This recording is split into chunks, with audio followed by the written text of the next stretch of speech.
¿Cómo están mis hermanos? Dios les bendiga. Me da gusto saludarle una vez más. Estamos con la serie Dios y las finanzas. El tema 19 que le titulé Probadme ahora en esto, parte 2. ¿Sí?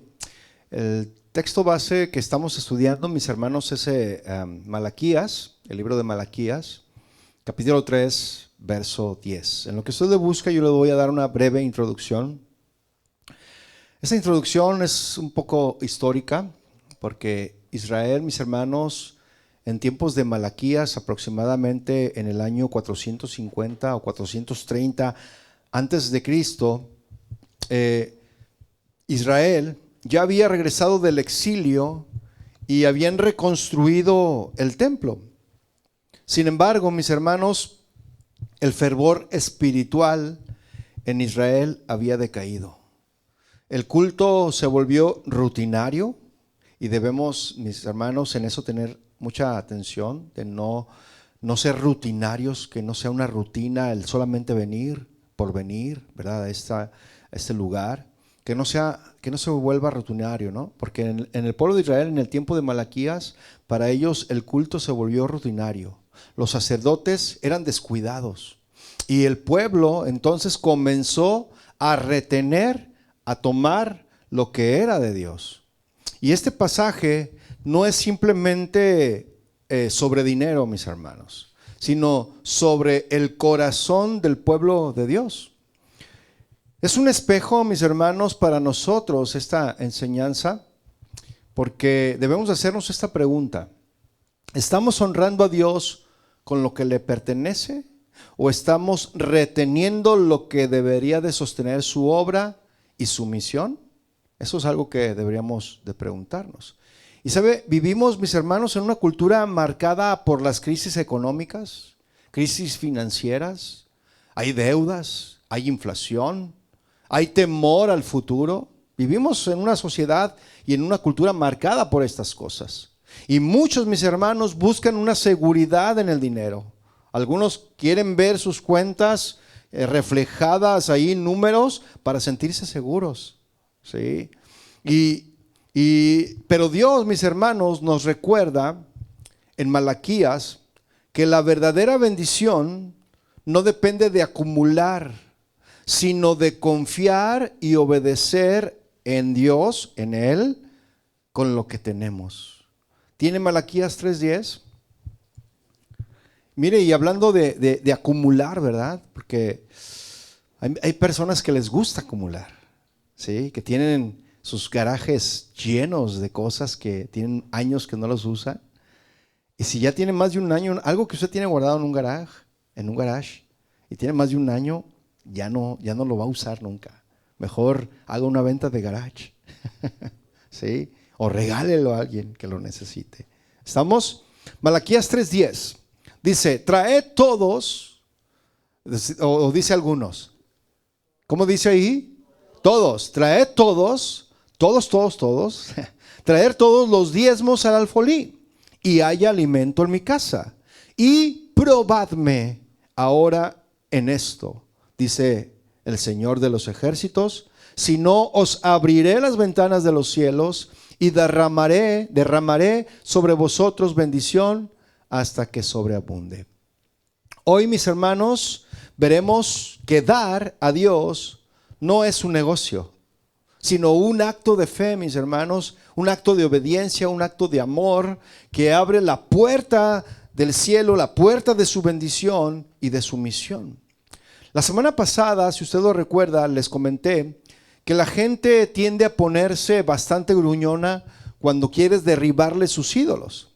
Y uno de los ídolos más venerados aquí en esta nación, los Estados Unidos, es el ídolo de lo mío. Mi vida, mi dinero, el yo.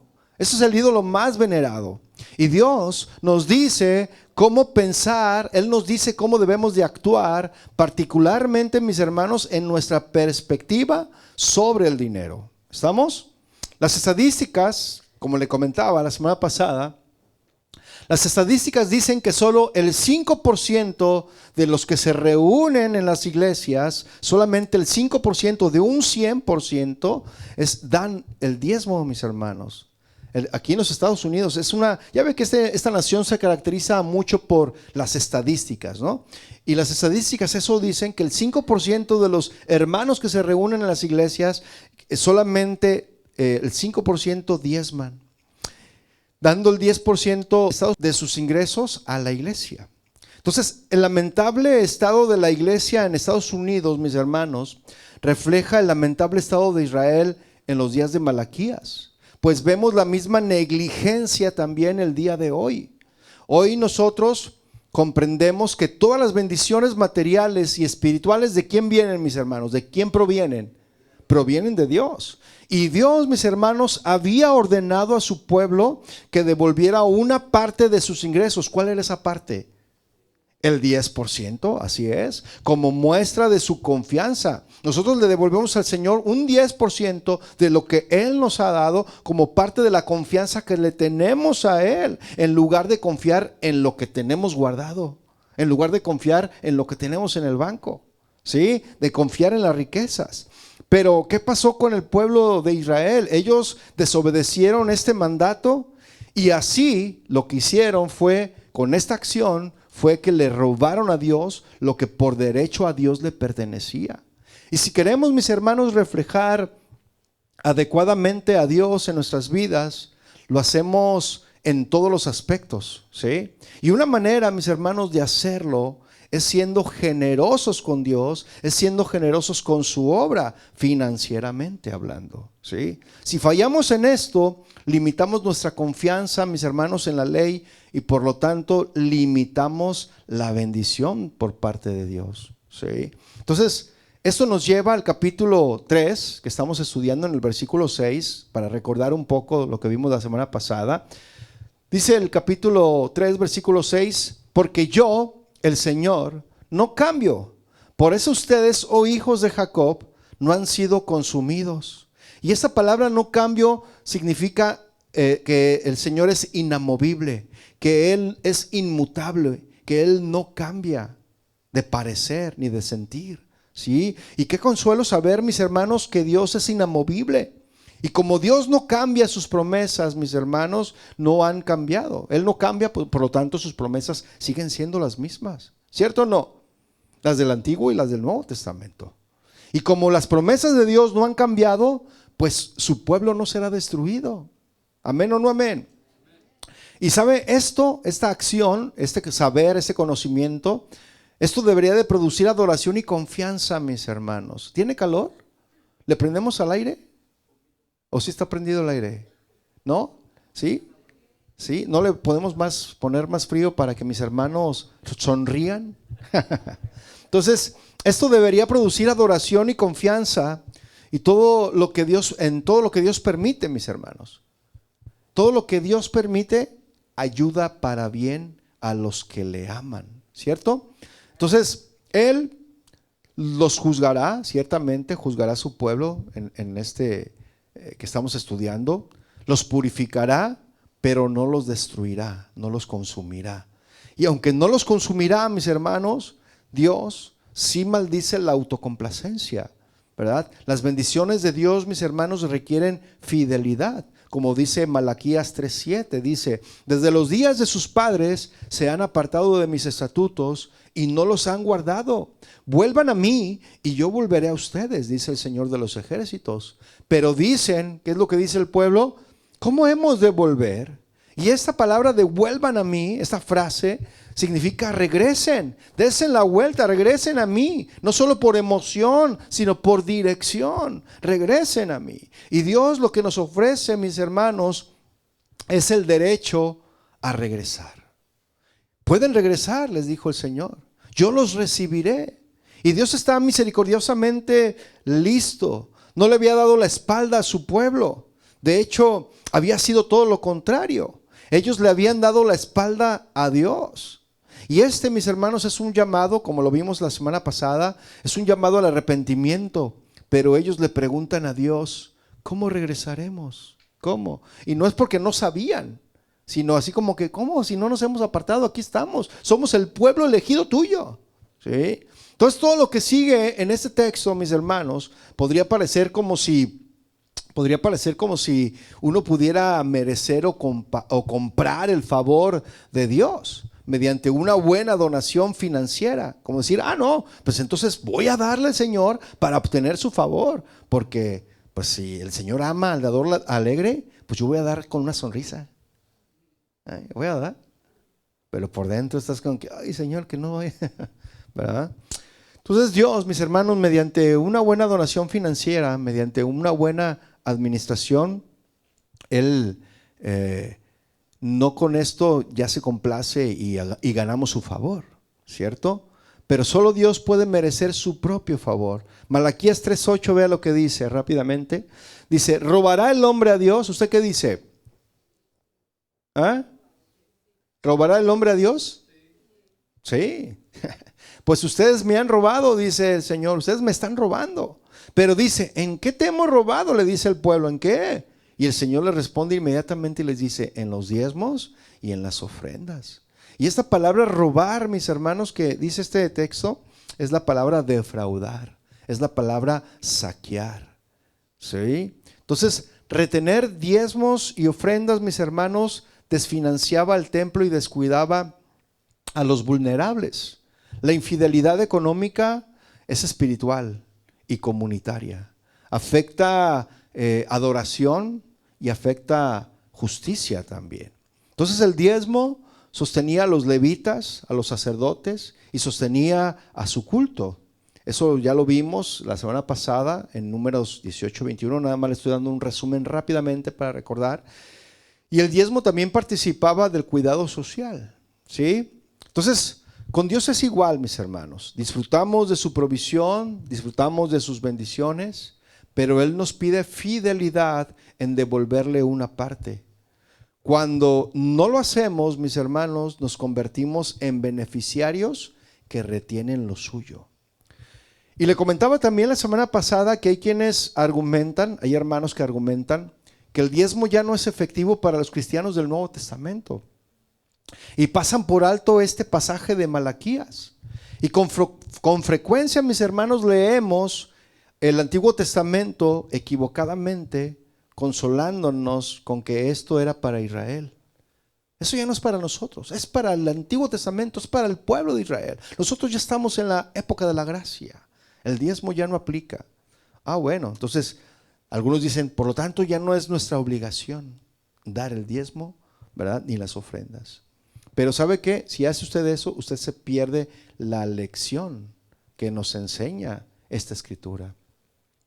Mire, hermanos, los cristianos de la era del Nuevo Testamento, como le decía, no dieron menos del 10% a la obra del Señor, sino a menudo más, como muestra de gratitud y confianza en lo que Cristo había hecho. Mire, vaya rápidamente dejando un apartado ahí en Malaquías y vayamos rápidamente al libro de los Hechos, capítulo 4, verso 32.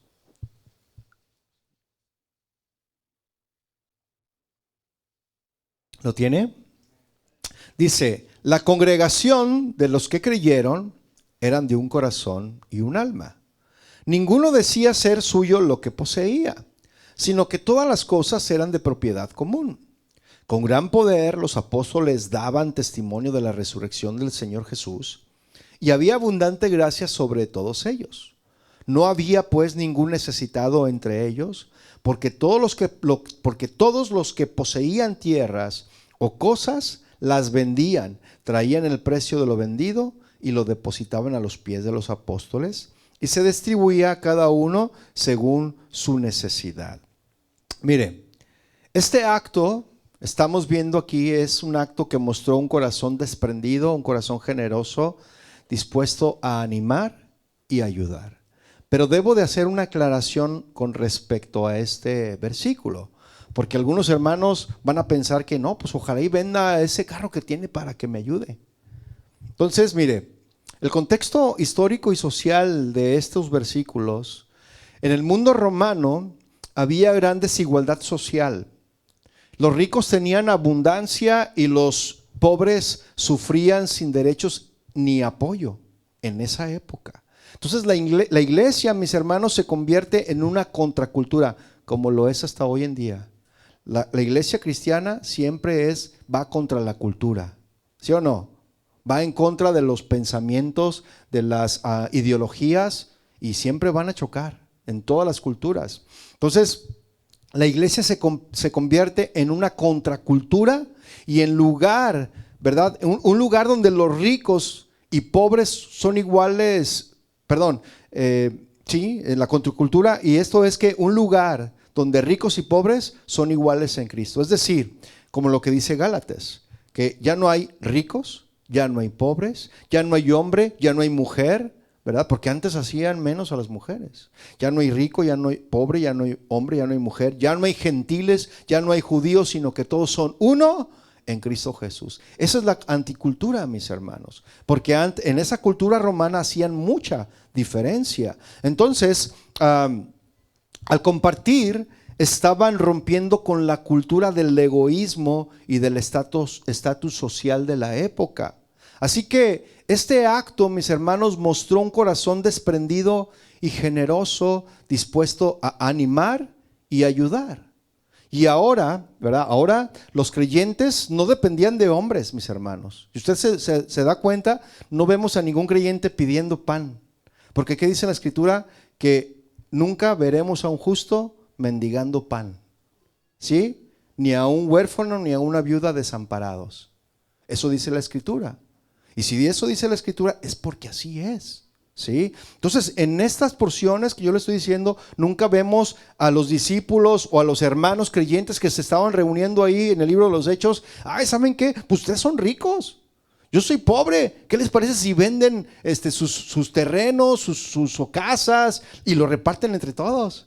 No vemos eso ahí, ¿verdad? Sino que era algo voluntario. El que tenía propiedades, el que tenía la posibilidad de ayudar, veía la necesidad de sus hermanos y ellos en iniciativa propia vendían lo que tenían, ¿sí? Es decir, no se quedaban pobres, sino que si tenían 2 terrenos, vendían uno. ¿Para qué? Para ayudar al necesitado. Esa es la cultura, ¿verdad? Entonces, esto, mis hermanos, los creyentes no dependían de hombres, no dependían de instituciones, dependían 100% de Dios, ¿sí? O sea, porque no vemos a nadie pidiendo, sino que de la propia voluntad de un corazón agradecido, repartían. Y entonces se cubrían las necesidades, ¿sí? Los apóstoles tampoco estaban haciendo campañas de recolección para ayudar al necesitado. ¿O usted ha visto en la Escritura que se haga una campaña de recolección? ¿Sabe qué? Vamos a ayudar. Vengan aquí. Bueno, hay iglesias donde sí lo hacen, ¿no? Venga y siembre, pero ese venga y siembre no es para ayudar a los demás, es para quedarse con ese dinero. Sí lo sabe, ¿no? Entonces, esto era espontáneo, como le comentaba, algo que salía del corazón de los mismos hermanos. Y ciertamente, mis hermanos, la iglesia está para suplir tu necesidad. ¿Cuántos lo saben? ¿Cuántos saben que la iglesia está para suplir tu necesidad? ¿Sí o no? Pero tu necesidad espiritual, ¿sí? Esa es la principal necesidad que una iglesia debe de suplir, la necesidad espiritual. ¿Amén o no amén? ¿Sí? Así que la iglesia primitiva y nosotros, más que cualquier otro miembro del pueblo de Dios en la era del Antiguo Testamento, tenían más por qué estar agradecidos con Dios. ¿Y sabe por qué? Usted ya lo sabe, ¿por qué? Porque pues tenemos a Jesús, ¿no? Y es más que suficiente para estar agradecidos. Dios, mis hermanos, no necesita tu dinero, ¿cuántos lo saben? Pero sí quiere que demuestres de muchas maneras si realmente confías en Él, siendo un hacedor, no solamente un oyente. Y una manera de hacerlo, ¿sabe cómo es? De honrar al Señor, es dando. ¿Sí? Entonces vamos a analizar, ¿qué le parece brevemente, con más profundidad? Vamos a considerar las enseñanzas del Antiguo y del Nuevo Testamento, de cómo nos comportamos con respecto a las donaciones financieras. ¿Está bien? Entonces, ¿cómo nos comportamos, mis hermanos, con respecto a las donaciones financieras? Hay cuatro principios en el Nuevo Testamento. El primer principio usted lo va a encontrar en Lucas capítulo 6, verso 38. ¿No se le puede bajar más al aire, hermano? ¿Ponerlo un poquito más frío? no sé si se pueda un poco más. Lucas 6:38, mis hermanos, nos dice que dar tiene un efecto de recibir, como un boomerang, mis hermanos. Usted sabe que usted un boomerang lo lanza y ¿qué va a pasar? Regresa. Bueno, pues Lucas 6:38 nos dice que dar tiene un efecto boomerang. Del que da, recibe. Vea Lucas 6:38, ¿lo tiene? Dice ahí, dad y se os dará. Medida buena, apretada. Entonces dice que si tú das, ¿qué? Se te va a dar. Una medida buena, apretada, remecida y rebosando. Darán en vuestro regazo. Dice, porque con la misma medida con que medís, te van a medir. ¿Sí? Señor, pues ahí te va. Y das $1, ¿no? Y el Señor dice, no, gracias. Ahí te va a ti también tu $1. ¿Sí? A la medida que tú bendices al Señor, pues Él también te devuelve. Ay, Señor, pero no estás viendo mi necesidad. No, sí, pero aquí está, ¿no? Bueno, en otras palabras, Dios te administra, Él te administra recursos, mis hermanos, cuando los usas fielmente para su reino, ¿sí? Dios te administra recursos cuando los usas fielmente para su reino. Y permíteme decirte, mi hermano, que no puedes dar más que Dios. Él siempre nos va a ganar a poner el ejemplo, porque Él siempre va a dar más de lo que nosotros le damos, ¿sí o no? Romanos 8:32 dice lo siguiente, hablando del efecto boomerang. Romanos 8:32 dice, entonces Dios da más de lo que nosotros podamos dar, ¿cierto? Y vean lo que dice Romanos 8:32, dice que el que no escatimó. ¿Quién no escatimó? ¿Sabe qué es esta palabra escatimar? No regateó. ¿A cuántos les gusta ir al mercado, al Swamit y regatea? ¿Usted le gusta regatear? Levante su mano. ¿Le gusta regatear? ¿Sí? Muy bien, muy bien. Oiga, no, pues déjenme lo más barato. ¿Sí? Bueno, pues Dios, Él no escatimó. Él no regateó, mis hermanos, ni a su propio Hijo, dice ahí, sino que lo entregó por todos nosotros. Y luego ahí se hace una pregunta retórica. ¿Cómo no nos dará también con Él todas las cosas? Si Él entregó lo único que tenía y no escatimó, ¿cómo no nos va a dar también todas las cosas? ¿Cómo? Si dio lo más grande, ¿quién era lo más grande? Jesús. Y podemos confiar en que también el Señor suplirá lo material cuando sea necesario, ¿sí o no? Usted anótelo, después lo estudia, pero busca ahí en Filipenses 4:19, que Él va a suplir conforme a sus riquezas. Dice, pues mi Dios suplirá conforme a sus riquezas. Dios, mis hermanos, no promete hacernos millonarios, como por ahí algunos lugares dicen. El Señor te quiere hacer rico. El Señor te quiere hacer millonario. El Señor no promete hacernos millonarios, mis hermanos, pero sí que no nos faltará lo esencial. Eso sí nos lo promete, que no nos faltará lo esencial si confiamos en Él. Y eso usted lo encuentra en Mateo 6:31 al 33. Y cuando atravesamos crisis económicas, este versículo, mis hermanos, de Corintio, nos recuerda que si Dios no es, ese versículo de Romanos nos recuerda, ¿verdad?, que si Dios no escatimó a Cristo, tampoco nos dejará solos en lo material. Si Dios no escatimó en entregar a su único Hijo, tampoco va a escatimar y no nos va a dejar solos en lo material. ¿Usted lo cree? Dios nos da el ejemplo, mis hermanos, de dar lo mejor. ¿Sí o no? Así también en nuestras finanzas, mis hermanos, somos llamados a dar con confianza y a dar con gratitud.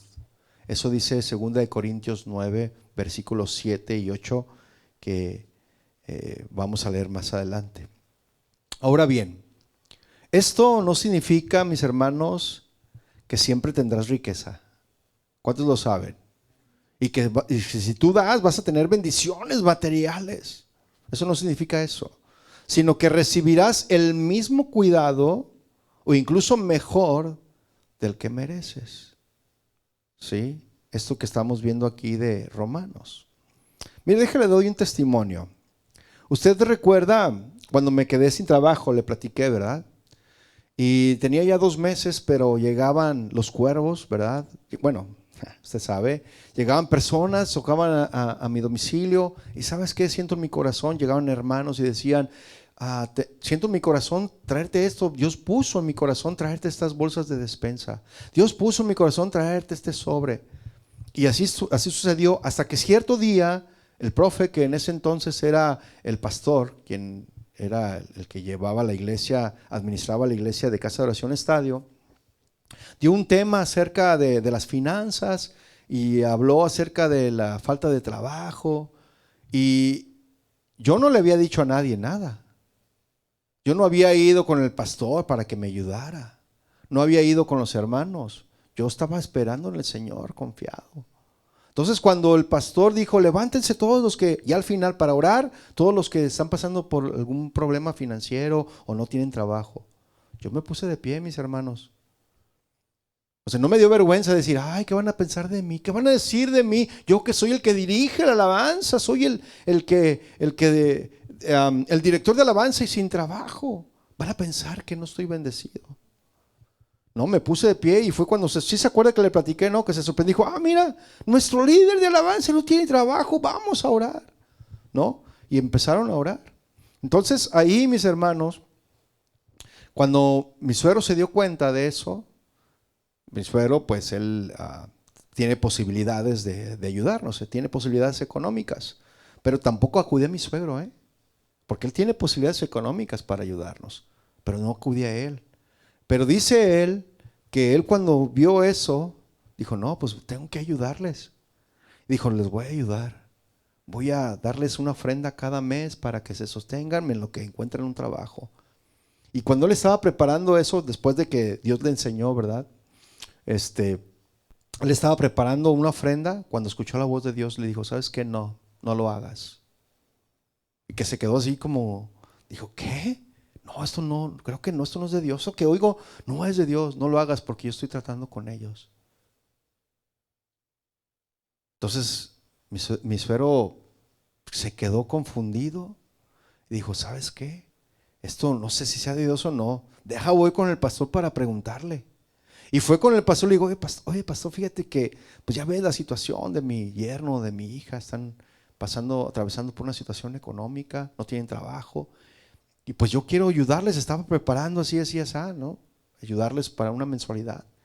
Cuando escuché una voz que me dijo que no les ayudara. ¿Tú qué dices, pastor? ¿Es la voz de Dios? Y el profe no lo dudó, ni 2 veces, dijo, es la voz de Dios, no metas tu mano, déjalos. No les ayudes, deja que Dios trate con ellos. Y Dios trató con nosotros, mis hermanos, nos enseñó. Y muchas de las veces, mis hermanos, tenemos que atravesar por la necesidad para que Dios nos enseñe a depender principalmente de Él. No de los hombres, no de las instituciones, sino de Dios. Porque todas las cosas provienen de Él y por medio de Él. Y de lo recibido de su mano nosotros le damos, mis hermanos. Pero tiene que haber fe. Tiene que venir el trato de Dios. Ahora, este fue el trato para mí. No sé cuál sea el trato para usted. ¿Sí? Porque mire, hay gente que sí tiene, pero hay gente que es bien tacaña, no quieren soltar, ¿sí? Están viendo la necesidad de algún familiar y nomás lo ven y le dicen, no, pues ahí está, ¿no? Está bien, no, pues tú tienes esa necesidad, pero a ver cómo le haces. Y no dan, mis hermanos. Y sabe, bueno, no me quiero adelantar, pero todas esas personas que no les gusta dar ni apoyar a un familiar ni a un necesitado, vea lo que ve. Ahorita vamos a ver lo que sigue adelante. ¿Sí? Entonces, punto número 2, mis hermanos. Punto número 2 acerca de estos principios del Nuevo Testamento. 1 Corintios 16:2. 1 Corintios 16:2. Nos dice este pasaje, este versículo, que nuestra ofrenda debe de ser acorde a nuestros ingresos, ¿sí? En otras palabras, es proporcional a cuanto Dios te ha dado, en cuanto a Dios te ha bendecido. Vean lo que dice primera carta a los Corintios, capítulo 16, verso 2, dice: y cada primer día de la semana, cada uno de vosotros ponga aparte algo. ¿Y luego qué dice ahí? Según haya prosperado, guardándolo para que cuando yo llegue no se recojan entonces ofrendas. Así como apartamos, mis hermanos, para pagar la renta, así como apartamos para nuestros ahorros, así como guardamos para pagar nuestros impuestos, también debemos de apartar para darle al Señor, mis hermanos. ¿Sí lo creo o no lo creo así? Sí, y tiene que hacer a Él primero, mis hermanos. No como la semana pasada que le decía, bueno, esto es para mi renta, esto es para mi coche, esto es para mi tarjeta, y esto es... Y ya no, Señor, ya no alcanzaste el diezmo, ni la ofrenda, pero hay para la próxima. Al cabo que tú eres re bueno, Señor, es bien bueno, tú me perdonas. Y lo dejas al último y a veces no alcanza ni eso. Pero por eso muchos atraviesan una economía difícil, porque dejan al Señor al último, en vez de que sea lo primero. Tú apartas lo primero para el Señor. ¿Sabes qué, Señor? Ya, ese es mi sueldo. Aquí están las primicias de lo que yo gané. Las primicias es apartarlo primero para Él. Y lo que me queda, Señor, dame la sabiduría para administrarlo. Ya es lo tuyo. Ahora sí, esto que me queda a mí, el 90, el 80, el 70, lo que tú dispongas en tu corazón, dame la sabiduría para saber administrarlo correctamente. Y Dios te va a dar la sabiduría. Y así tú vas a aprender a cuidar tus finanzas. Vas a aprender a ser ahorrador, a ser administrado. Dios te va a enseñar de esa manera. Pero tienes que poner en primer lugar al Señor. ¿Sí? Entonces, mire, Proverbios 3:9 dice lo siguiente: honra al Señor con tus bienes y con las primicias de todos tus frutos. Entonces tus graneros se llenarán con abundancia y tus lagares rebosarán de vino nuevo. Si pones al Señor primero, ¿sí? Y este pasaje de Corintios, mis hermanos, nos enseña a no ser improvisados en lo económico. No.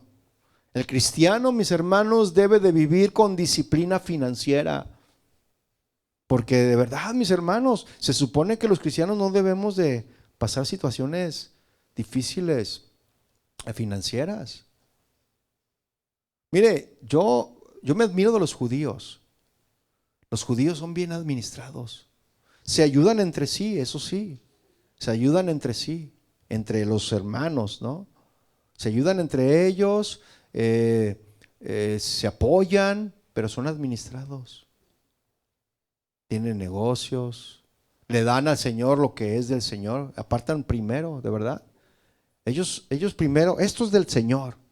Ellos tienen esa costumbre. ¿Y cuándo ha visto un judío pobre? ¿Usted conoce a judíos? Aquí hay muchos judíos. Mire, si usted va para el lado de Beverly Hills, usted ve a puros judíos ahí. Puro judío rico. En Nueva York hay puro judío rico que tienen las compañías, las empresas, son businessmen. Los judíos, mis hermanos. ¿Pero por qué? Porque ellos saben este principio de apartar primero para el Señor y le dan al Señor y se ayudan entre ellos. Fíjense qué tremendo, ¿eh? De verdad, mis hermanos. Entonces, el cristiano debe de vivir con disciplina financiera, pero somos bien malgastados. Ay, Señor, pues tengo este dinerito extra, pues me voy al Rose, me voy al Burlington, al JCPenney y te compras su ropa de marca. ¿Qué necesidad? Mire, no sé por qué, pero dicen que los que andan vestidos de marca son los pobres. De verdad. Usted ni cuenta se da si por usted pasó delante de usted un hombre rico. Porque andan todos así de chor y chanclas. ¿En serio? Yo me sorprendí, mis hermanos, cuando estaba en un restaurante norteamericano. ¿Cómo se llamaba? María Calendarias, en español. Y había un viejito ahí. Llegó ahí todo así, viejito, así. Tú dices, mira este viejito, ¿no? ¿Qué? Les hago unos actos de magia mientras me llega mi compañero. ¿Te acuerdas? ¿Te acuerdas, Bully? No, que sí, ahí estaba haciendo sus actos de magia. Los dos, no, bien, bien, ¿no? Y él bien contento, porque pues necesitaba compañía, ya ven cómo son los viejitos, ¿no? Total de que yo platicando con mi familia dije, ay, pues ¿qué les parece si le pagamos la comida al Señor? Vamos a pichársela. Órale, y ahí voy yo, ¿no? Bien, ¿cómo se dice? Bien, no, bien, ¿cómo se dice? Acomedido. Ahí voy yo de acomedido, ¿no? Oiga, fíjese que mi familia y yo pensamos que pues queremos invitarle a comer. ¿Cómo ve? Usted pida lo que quiere y nosotros lo pagamos. Me voltea y me ve y me dice, ¿qué? Y yo me le quedo viendo, sí, yo se lo pago. No, dice, tú no tienes por qué comprarme nada. Yo soy multimillonario. Y saca su tarjeta y era un inversionista. Y soy multimillonario. No tienes por qué pagarme nada. No, no, no. O sea, pero no se ofendió, ¿no? No, no, no, para nada, yo soy multimillonario, mire, tengo. Ya me enseñó su tarjeta y dije, ay, no me vine como el perrito con la cola así. Y llego y les digo, ¿qué creen? Aquí está su tarjeta, es multimillonario y es inversionista. Yo ahí voy a quererle comprar un plato de comida. Y lo más vergonzoso, mis hermanos, que él fue, agarró un pastel entero, un pie, y fue y nos lo llevó a la mesa. Vengan, gracias por atenderme, gracias por recibirme y hacerme tiempo. Aquí está, se los regalo. Ya nos quedamos así como que Y yo me fui al baño y ¿sabe qué les dijo a ellos? Ya cuando llegué el Señor le estaba diciendo, yo nomás escuché lo último, ahí le dicen a él. Le dice, ¿qué? No sé.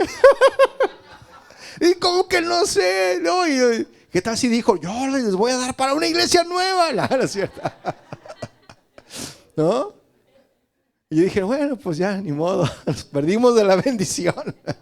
Bueno, el Señor no quería, ¿verdad? Quería cuidar nuestro corazón de la codicia y de la avaricia, ¿no? Pero imagínense, mis hermanos, pero nosotros queremos aparentar, de verdad. Usted va a un súper y usted ve a gente de todo, ¿no? Pero a los que vea bien arreglados, dice, este viene de México.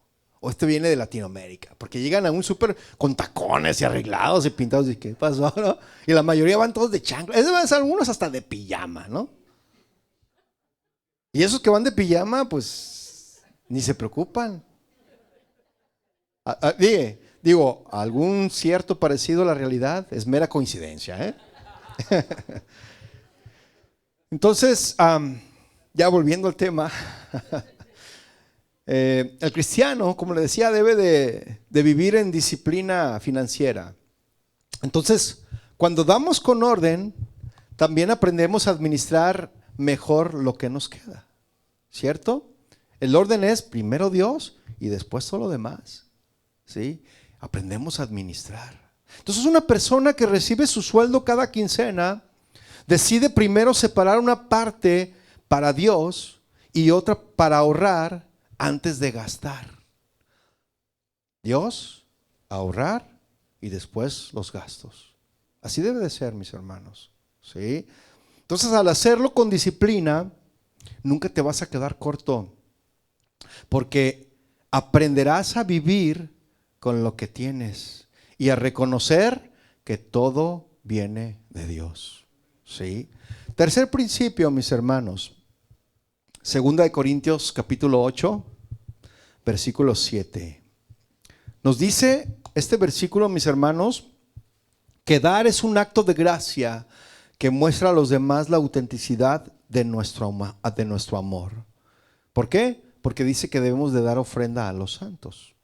Versículo 7 dice, por tanto, como en todo abundáis en fe, en palabra, en ciencia, en toda solicitud y en vuestro amor para con nosotros, dice, abundad también en esta gracia. ¿Y cuál era la gracia? Como el título lo dice en ese pasaje, dice, ofrenda para los santos, ¿verdad? No hablo como quien manda, sino para poner a prueba por medio de la diligencia de otros, también la sinceridad del amor vuestro, dice Pablo. Se podría decir, mis hermanos, que dar muestra a los demás cómo es Dios, ¿sí? ¿Y cómo es Dios, mis hermanos? Él es generoso, ¿cierto? Y que nuestra fe en el en Él, en nuestro Dios, debe de ser genuina, ¿sí? De tal manera que deseamos ser como nuestro Padre Celestial en términos de generosidad. Y la generosidad debe de empezar en casa, mis hermanos, ¿sí? Si tú ves a tu hijo que trae unos tenis rotos, pues no le vas a decir, no, pues ahí, hasta que se rompan bien, hasta que se le salga la lengua, ¿no? No, lo ves necesitado, ¿sabes qué? Ten, Dios te va a dar más. No retengas ni para tu hijo ni para tu esposa, varón. Dios te va a dar. Pero como tú no lo quieres soltar, mira, es como el niño que tiene las manos llenas de dulces y el tendero le quiere dar más dulces y el niño no quiere soltar estos. Pero ahí está otro niño que tiene a un lado. ¿Qué va a hacer ese niño? Tiene que darle al otro niño para recibir más. Y tú entre más des, más vas a recibir porque las manos van a estar desocupadas para recibir. Y tú compartes y vas a recibir y compartes y así, mis hermanos. No sé si me explico. ¿Sí? Entonces, fíjese, un comentarista dijo, debemos dar como amamos. ¿Cómo amas? ¿Sí? ¿Cómo amas a tu familia? ¿Cómo amas a tu esposa? ¿A tus hijos? ¿Cómo amas a Dios? ¿Sabe cuánto amó nuestro Señor Jesucristo, mis hermanos? ¿Sabe cuánto amó? ¿Sabe cuánto Él dio? ¿Lo sabe o no? Él lo dio todo. Y como de tal manera amó Dios al mundo, dio a lo único que tenía, a su Hijo. Y el Hijo vino y lo dio todo, dio su vida. ¿Usted daría su vida por alguien? Ah, no, ni de chiste. Entonces, es el mismo principio, mis hermanos, que se encuentra en la ofrenda de la viuda, por ejemplo, donde Jesús elogia a una viuda anciana, lo recuerda que lo vimos, por dar 2 pequeñas monedas, dos coras, ¿sí? Él las dio de su pobreza a ella, esta mujer, y era proporcionalmente más de las muchas monedas que los ricos estaban dando en su riqueza. ¿Estaba dando esta mujer su diezmo? Le pregunto. ¿Usted qué dice? ¿Estaba dando? No. Dio más del 10%. ¿Qué fue lo que dio esta mujer? Todo. En su pobreza. Lo dio todo. No dio el diezmo, dio todo, mis hermanos. ¿Sí? Por eso es que ese es de algunos que dicen, no, es que el diezmo ya no es para nosotros. No, ya no. Tienes razón. Pero el principio de dar sigue vigente. Y como Jesús lo dio todo y estamos en la gracia, pues tú tienes que tomar el ejemplo de Jesús, que lo dio todo. Ah, no, mejor el diezmo. Algunos dicen, no, mejor entonces el diezmo. Ah, bueno. ¿Sí me explico?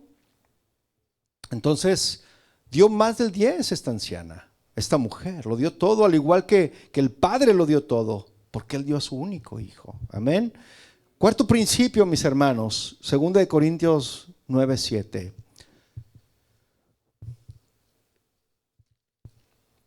Segunda carta a los Corintios 9:7. Nos dice que esta porción bíblica nos dice que debemos de dar con alegría. ¿Cuántos son alegres aquí? Amén. Debemos de dar con alegría, no con resistencia ni pensando lo siguiente, ¿no? Pensando, ¿cuánto puedo dar para sobrevivir? Porque si doy el 10, ay, es mucho. Voy a dar el 3. Tú sabes, Señor. Tú conoces mi necesidad. ¿Sí?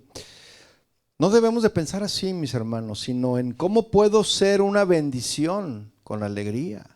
Cómo yo he sido, o sea, cómo puedo yo bendecir o cómo puedo yo darle a Él de la misma manera como Él me ha bendecido a mí. ¿Sí me explico? Mire, vea 2 Corintios 9:7. Dice, cada uno dé como propuso en su corazón. Y a veces, como nuestro corazón es bien engañoso, ¿verdad? Señor, lo primero que saque es lo que te voy a dar. Y sacas.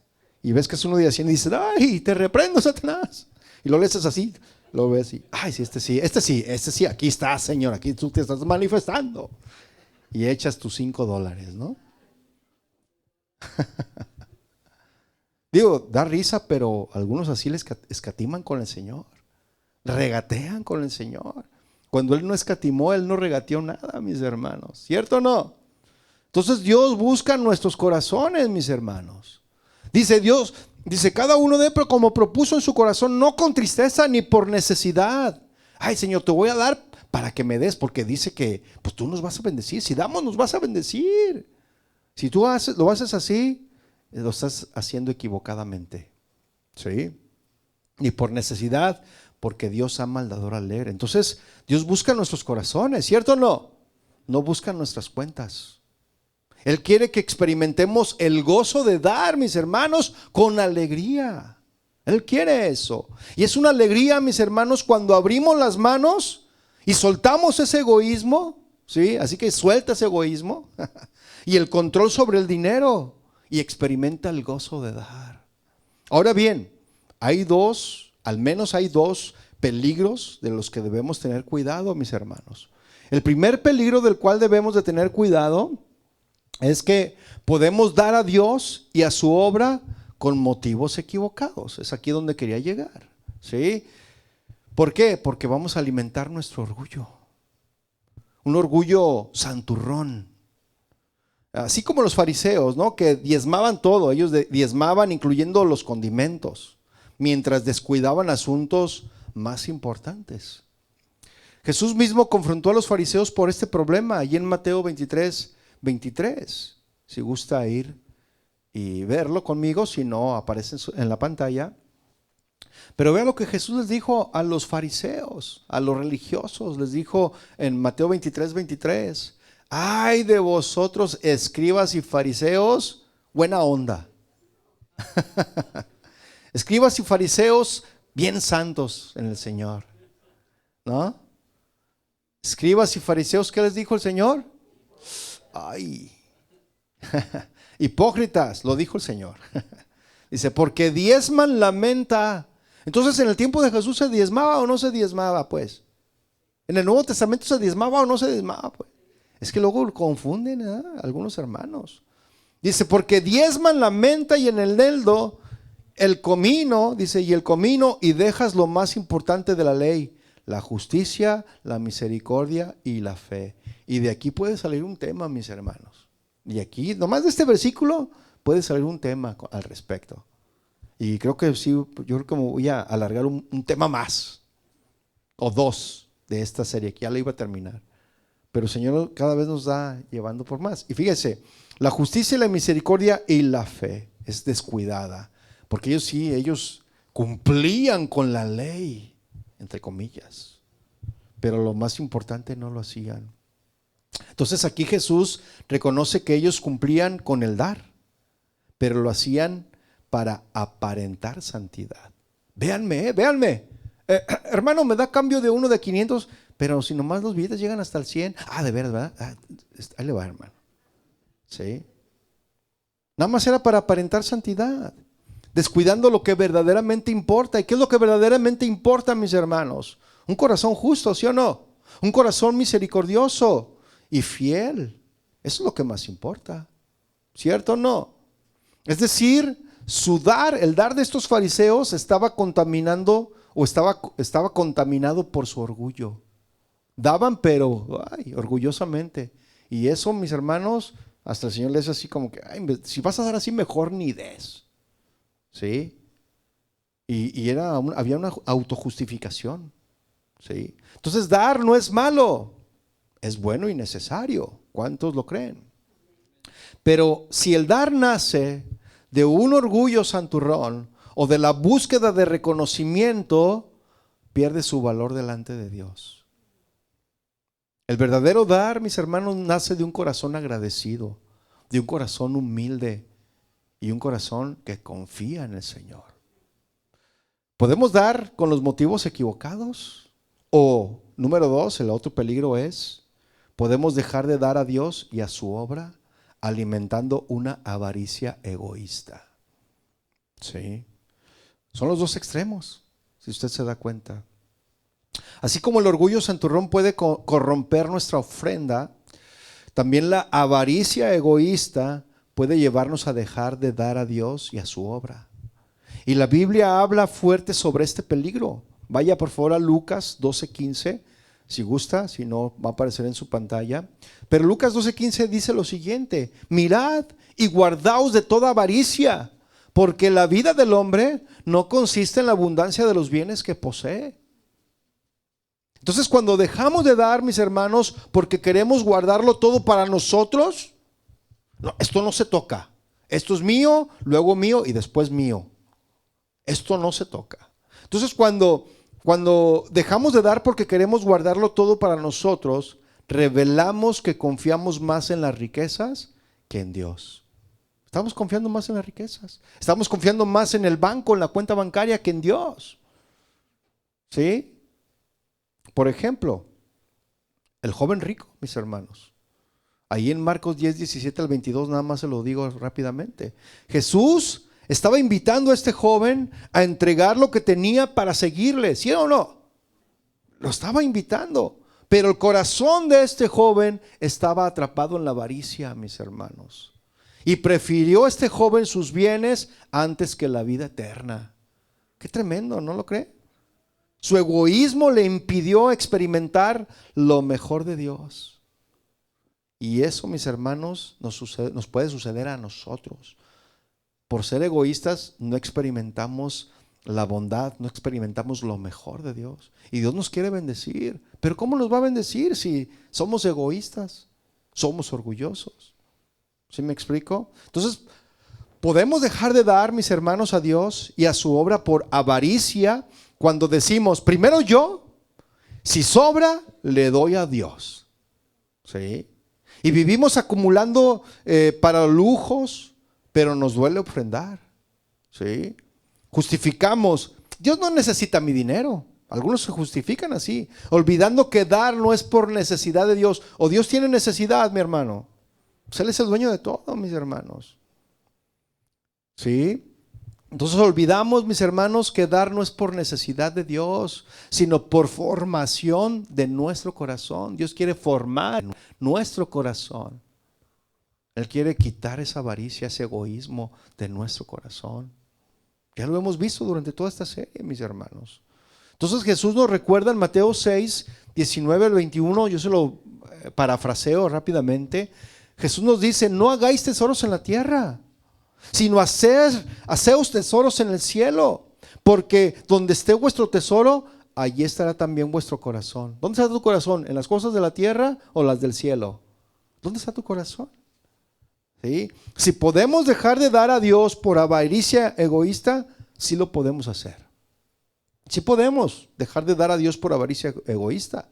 Pero al hacerlo, mis hermanos, nos privamos de bendiciones espirituales. Nos privamos nosotros mismos.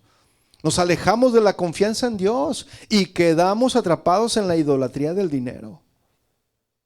¿Sí me explico? Entonces, el remedio es cultivar un corazón agradecido, generoso y confiado en que Dios siempre proveerá. ¿Cuántos lo creen? Entonces, por un lado, no queremos alimentar el orgullo moralista, haciendo lo correcto con la motivación equivocada. Y tampoco queremos alimentar la avaricia egoísta por el otro lado, dejando de hacer lo correcto con la motivación equivocada. Y si fallamos en esto, mis hermanos, la infidelidad trae consigo una maldición. Ve a Malaquías, regresando a Malaquías, capítulo 3, versículo 9. Malaquías 3, versículo 9. ¿Lo tiene? Vea lo que dice ahí. Con maldición están malditos. ¿Quién está diciendo esto? Dios. Con maldición están malditos porque ustedes, la nación entera, me están saqueando, me están robando. En el griego me están transeando. ¿Sí? Me están fraudeando. Me están haciendo scam. En inglés, para que entiendan. Y Dios, mis hermanos, le dice a Israel que toda la nación estaba sufriendo consecuencias por haberle robado al retener los diezmos y las ofrendas. Y esa maldición no es un castigo caprichoso, mis hermanos, sino el resultado natural de apartarse del pacto, al no sostener la obra y la justicia. Al no sostener la obra y la justicia venía la escasez, había pérdidas y faltas de bendición. En otras palabras, cuando el pueblo deja de honrar a Dios, mis hermanos, con lo que le pertenece a Él, la bendición se interrumpe y llega la escasez. Porque se rompe la relación de fidelidad con el Señor, mis hermanos. Se rompe. Mire, déjese lo ilustro. Imagine usted a una familia que deja de pagar la electricidad de su casa pensando, esta vez no pasará nada.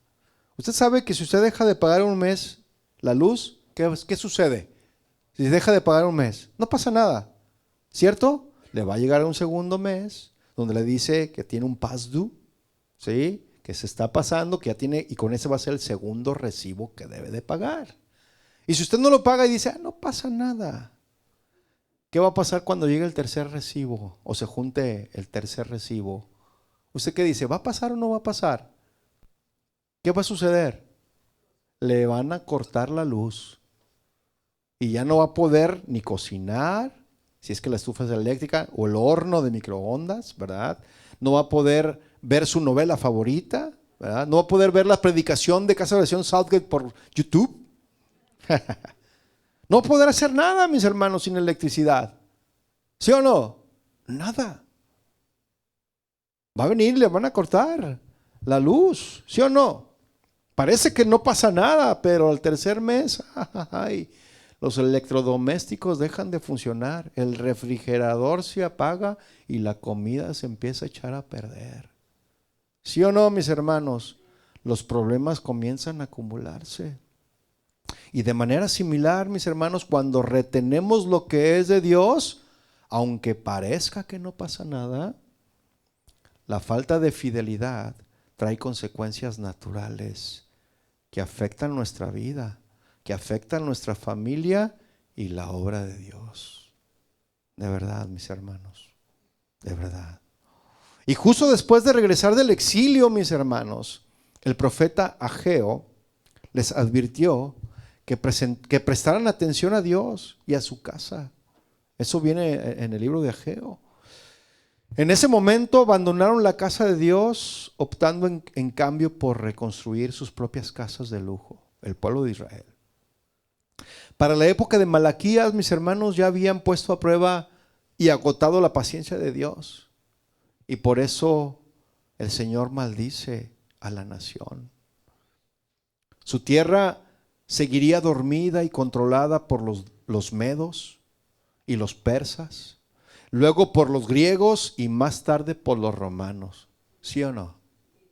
Claro, con el silencio de Dios por casi 400 o durante 400 años, sin oír la voz de Dios. Pero no tenía por qué ser así, mis hermanos. La solución era sencilla. ¿Qué tenían que hacer? Porque si bien Dios maldice la autocomplacencia, pero también Dios bendice la mayordomía. ¿Cuántos lo creen? Mire, en los siguientes versículos quiero que note usted algo, que la bendición de Dios viene de 3 lugares en esos 3 versículos.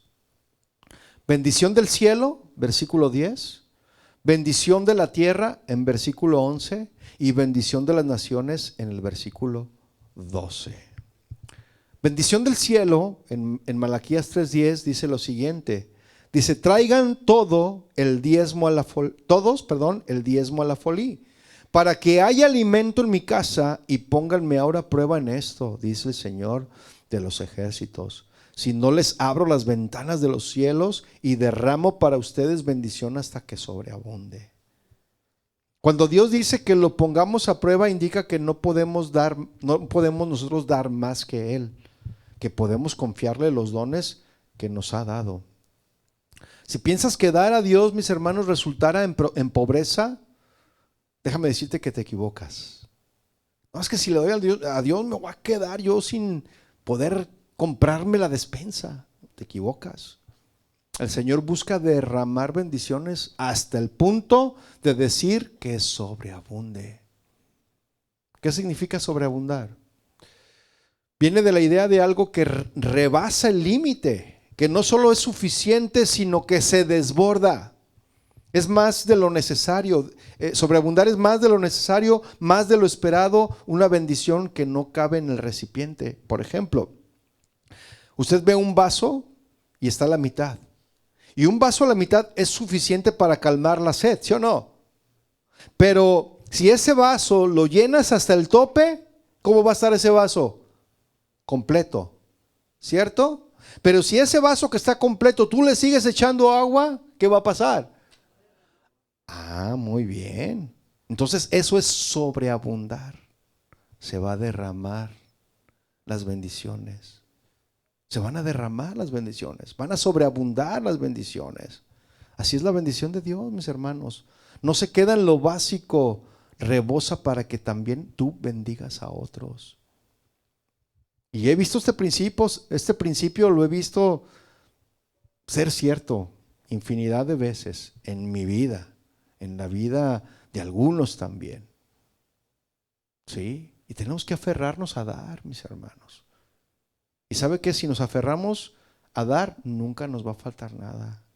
Yo eso lo he experimentado y yo lo he vivido. Y se lo puedo decir. Imagine esto, mi hermano. Hace algunos años, un comerciante de un gran negocio notó algo extraño. Cada temporada navideña, sus ventas eran más bajas. Se supone que la Navidad es cuando deben de vender más, ¿no? Y aunque trabajaba igual o más que antes este comerciante, un día su abuelo, un hombre de fe, lo visitó en su negocio y le preguntó: oye, ¿estás honrando a Dios con lo primero de tus ventas como lo hacíamos antes? Porque el abuelo le había heredado el negocio a este hombre y era un negocio próspero, pero empezó a fallar. Entonces este hombre, este joven, bajó la mirada y respondió a su abuelo: abuelo, las cosas están difíciles. ¿No estás viendo? Mira cómo dejó la economía Biden.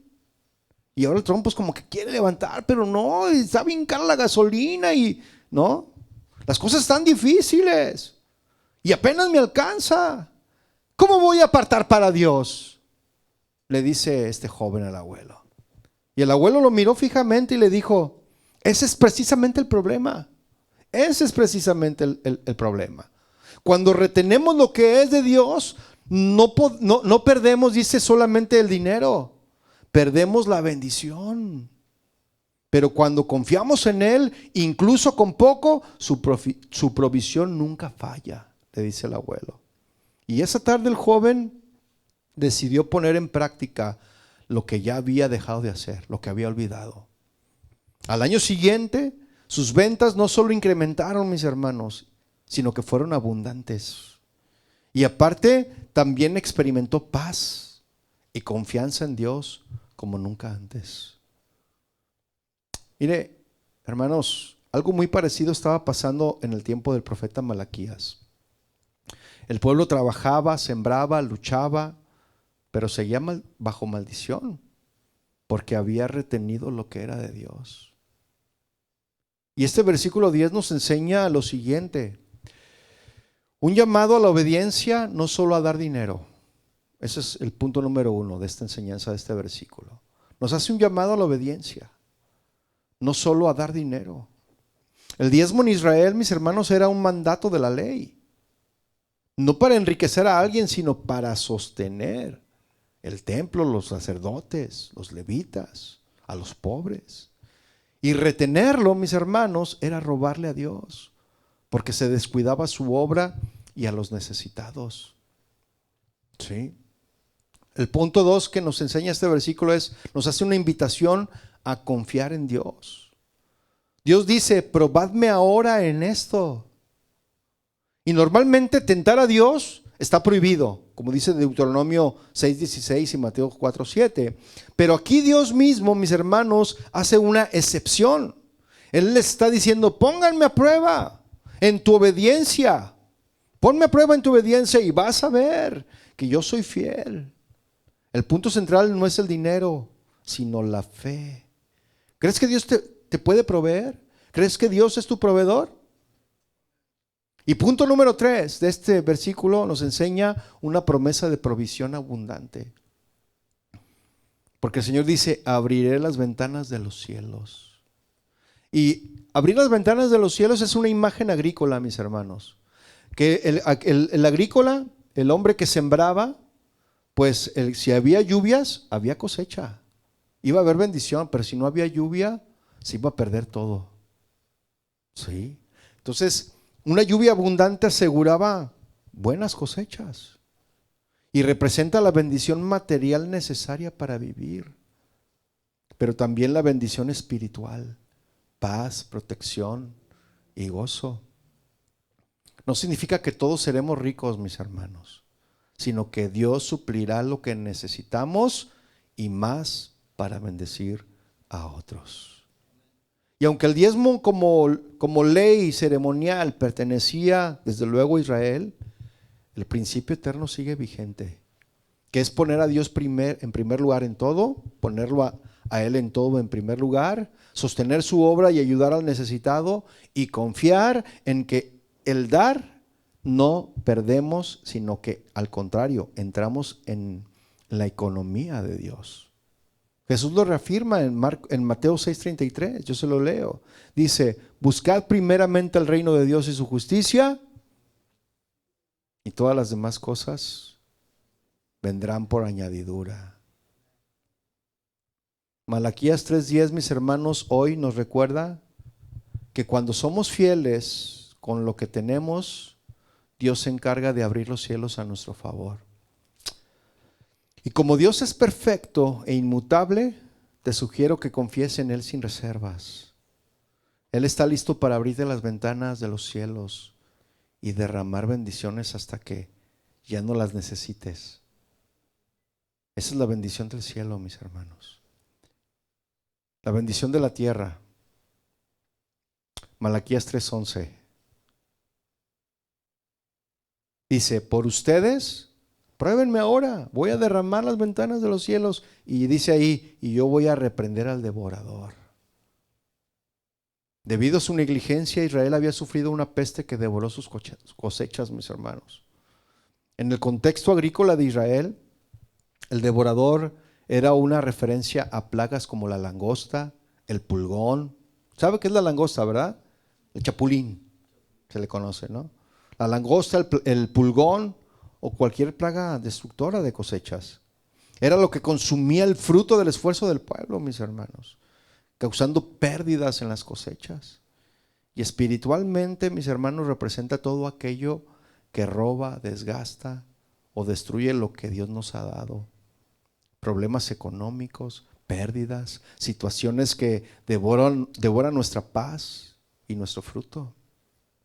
Mire, un hombre tenía un negocio pequeño, trabajaba duro en ese negocio, pero siempre pasaba algo. Se le descomponía una máquina, se le descomponía el aire acondicionado, se le tronaban los fusibles por allí, mandaba a traer productos y se le perdían en el camino o le robaban, los clientes no le pagaban, los proveedores pues ni se diga, ¿verdad? Se hacían operación hormiga, bueno, robo hormiga pues. Y era como si algo se lo estaba devorando a su negocio todo el tiempo. Cuando comenzó a honrar a Dios con fidelidad, poco a poco todos esos agujeros se cerraron, mis hermanos. Los equipos de producción duraban más, los clientes eran más responsables y lo que antes se perdía, ahora se multiplicaba. Y así actúa Dios, mis hermanos. Él mismo reprenderá al devorador que quiere robarnos. Continúa diciendo el versículo. Voy a terminar aquí, mis hermanos. No se preocupen, no me voy a alargar tanto. Continúa diciendo el versículo 11. Para que no les destruya los frutos de su suelo. Fíjense, ¿eh? En la economía agrícola, mis hermanos, en Israel, el fruto de la tierra es el sustento de la vida diaria. Y Dios promete proteger su producción, asegurando que lo sembrado no se pierda antes de tiempo. ¿Sí? Y eso es lo que Dios promete, mis hermanos, proteger el fruto de nuestro esfuerzo para que llegue a buen término. Hoy eso se aplica a tu trabajo, a tus proyectos, a tu familia. Y Dios asegura que tu esfuerzo no se malogre. Y continúa diciendo el versículo 11, ni su vid en el campo será estéril, dice el Señor de los ejércitos. La vid era el símbolo de bendición, de gozo, de prosperidad en Israel. Una vid estéril, mis hermanos, significaba frustración, esfuerzo sin fruto, cosecha vacía. Y Dios promete que su pueblo verá el fruto de su trabajo. En otras palabras, cuando confiamos en Dios y le obedecemos a Él, Él se encarga de nuestro trabajo, o se encarga que nuestro trabajo no sea en vano. Entonces, el devorador, mis hermanos, puede tomar muchas formas en nuestra vida hoy en día. Por ejemplo, gastos imprevistos que consumen el ingreso. Híjole, choqué. Ay, las llantas. O sea, cosas que vienen imprevistas, mis hermanos, que no tenías en cuenta esos gastos. Y ahí es donde el chamuco se roba, mis hermanos. ¿Sí? Gastos imprevistos, negocios que fracasan injustamente, conflictos que roban la paz del hogar, estrés o ansiedad que nos desgastan. Entonces Malaquías 3:11, mis hermanos, nos enseña que cuando honramos a Dios, Él no solo provee, sino que protege pérdidas innecesarias. Y la bendición de las naciones, que es el versículo 12, y todas las naciones los llamarán a ustedes bienaventurados, porque serán una tierra de delicias, dice el Señor de los ejércitos. En pocas palabras, mis hermanos, Malaquías 3:12 significa que cuando obedecemos a Dios, su bendición será tan notoria en nuestra vida que otros lo verán y lo desearán. Y ellos van a querer tener lo mismo. ¿Ya viste? Mira, el hermano está bien preocupado, está pasando por una situación económica, pero tiene paz. Y nosotros que tenemos todo, no puedo ni dormir, no puedo ni descansar. ¿Cómo desearía yo ser como ese hermano que tiene esa paz? Eso significa esto, mis hermanos. Ya para ir aterrizando y terminar, ¿sí me aguanta 5 minutos más? 5 nada más. Yo sé que el calor está duro y bueno, no sé si el aire está funcionando, porque los veo todos abanicando. Yo pienso que no está funcionando el aire, no sé. Entonces, para ir aterrizando, si Israel le hubiera dado a Dios lo que le pertenecía por derecho, mis hermanos, se hubieran diferenciado del mundo que los rodeaba en la forma en que administraban y administraban sus finanzas, que administraban sus finanzas para la gloria de Dios. Habría visto cumplida la promesa de este versículo, Israel, donde todas las naciones de la tierra los verían y los habrían llamado bienaventurados, pues habrían sido una tierra de deleite. Desafortunadamente, mis hermanos no prestaron atención a las advertencias de ese pasaje. Y Dios nos habla y nos da advertencias también a nosotros. Por lo tanto, el pueblo de Israel no recibieron plenamente las bendiciones prometidas. Para cuando Jesús apareció en escena 400 años después, la casa de Dios se había convertido en una cueva de ladrones. ¿Lo recuerdan? Los líderes religiosos imponían cargas pesadas e insoportables al pueblo. Se buscaba el honor personal por encima del honor de Dios. Incluso el propio Hijo de Dios, Jesucristo, sería crucificado y asesinado a instancias de estos líderes religiosos, en manos de estos líderes religiosos. Por su desobediencia a su nación, su sistema de sacrificios, su comodidad y bienestar serían aniquilados. Una generación después de la muerte y resurrección de Cristo, fueron aniquilados en el año 70. ¿Lo recuerdan? Aún así, Jesús no vino a abolir la ley, vino a cumplir la ley. Mientras cada uno buscaba su reino propio, Dios trajo su reino. Jesús vivió la vida perfecta que se esperaba, la vida que nosotros no podríamos vivir.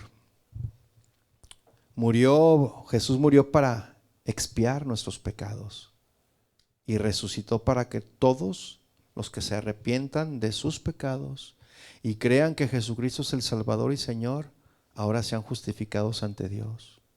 Y un día regresará por su pueblo. Ya para concluir, mis hermanos, quiero terminar con esta pregunta.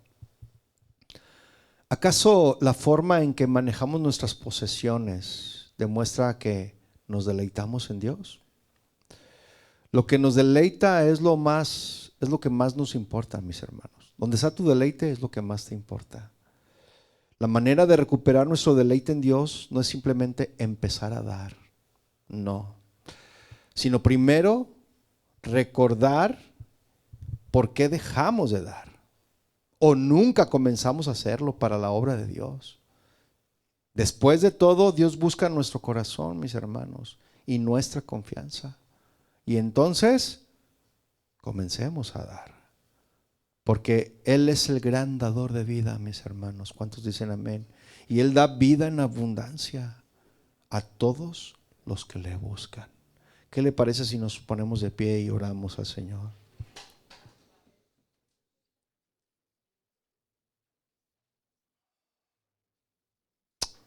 Cierre sus ojos por un momento y vamos a darle gracias a nuestro Dios.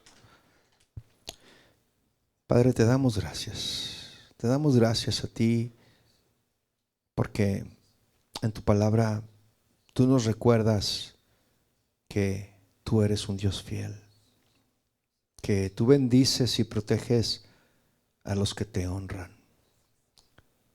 Reconocemos, mi Señor, que muchas veces hemos retenido lo que es tuyo y hemos confiado en nuestras fuerzas, en nuestras riquezas. Y muchas veces eso nos ha traído escasez y frustración, Señor. Pero hoy en esa tarde te pedimos a ti que nos perdones. Perdónanos, Señor. Y queremos hoy volver a ti con un corazón obediente. Esa es la decisión que tomamos hoy, Señor. Abre las ventanas de los cielos sobre nuestras vidas. Derrama tu bendición hasta que sobreabunde. Te rogamos, Señor, que reprendas al devorador que quiere robar nuestro fruto. Protege, Señor, todo lo que con esfuerzo hemos sembrado. Haz que nuestro trabajo no sea estéril, sino que produzca fruto para tu gloria. Que las personas a nuestro alrededor puedan ver en nosotros tu favor, tu provisión, tu paz. Y que nuestras vidas sean un testimonio vivo de que vale la pena confiar en ti. Aquí estamos, Señor. ¿Por qué no levantas tus manos? Le dices, Señor, aquí estoy. Muchas veces te he ofendido, pero hoy, Señor, quiero hacer un compromiso contigo. No de dar solamente por dar, sino porque yo quiero que tú trates en mi vida, en mi corazón. Yo quiero dejar el egoísmo, quiero dejar el orgullo y quiero, Señor, que tú me llenes de tu presencia. Y no es dar por simplemente dar y buscar tus bendiciones, no. Es porque quiero obedecerte, es porque quiero agradarte a ti antes que nada, mi Dios. Ese es el anhelo de mi corazón. Y todo eso te lo pido, Señor, en el nombre precioso de tu Hijo Jesucristo. Amén y amén. Muy bien, mis hermanos, pues que el Señor les bendiga. Despídense unos a otros y nos vemos en la próxima reunión. Que Dios les bendiga.